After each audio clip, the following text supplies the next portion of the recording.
Tev ir tā bijis, ka tu klausies kādā angliski runājošajā cilvēkā un tu neko nesaproti. Man tā šorīt bija.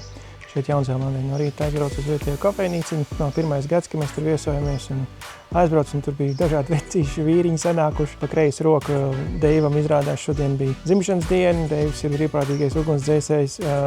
Tad pa vidu mums tur tāds Rodriks, Rod, kā viņu visi sauc. Tam arī jau pārpa 70, un tad bija viens jauns kungs, viens vecāks vīriņš, kur pirmo reizi redzēja man pa labu roku. Un viņš tur arī gribēja ik pa brīdim iesaistīties tajā sarunā, bet es teikšu, kā ir.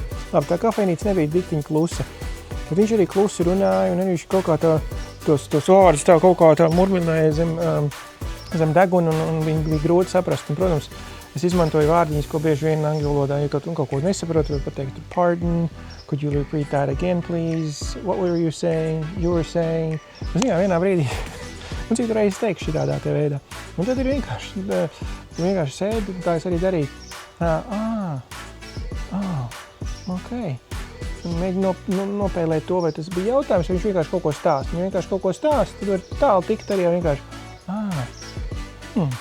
Ok.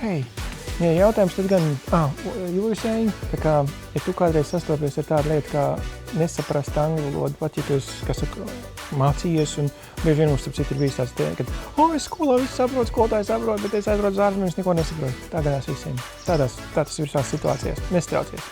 Būs lietas, ko tu sapratīsi, un būs lietas, ko ne.